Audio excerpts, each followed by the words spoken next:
Növbəti məsələ Ramazandan qəza qalıbsa, o biri Ramazana gecikdirmək məsələsidir.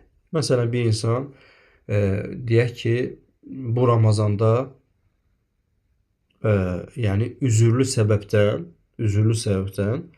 xəstəlikdən və s. hansısa bir səbəbdən qəzası qaldı. Müəyyən qədər gün. Və o bu Ramazanın qəzasını gələn Ramazana qədər gecikdirə bilərmi? Gələn Ramazana qədər gecikdirə bilərmi? Elm əhli buyurur ki, gecikdirmək icazəlidir. Gələn Ramazana qədər gecikdirmək icazəlidir. İl ərzində bir Ramazandan o birisi Ramazana 1 ildir. Yəni 11 ay. O 11 ay ərzində istənilən vaxt tuta bilərsən, gecikdirə bilərsən o birisi Ramazana qədər. Lakin əfsəl olan elm əhli deyir ki, tələsmək daha əfsəldir.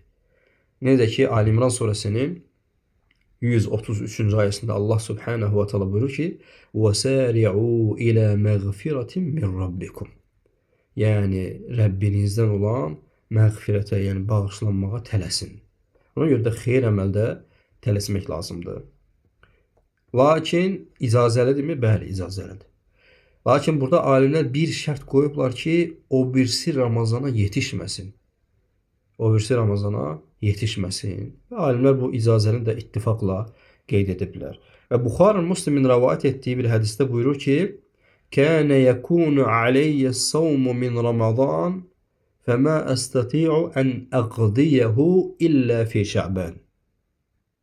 Və Ayşə radiyallahu anhadan gəlir ki, deməli mənim üzərimdə Ramazanın qəzası var idi. Və mən onu deməli qəza etməkdən aciz idim.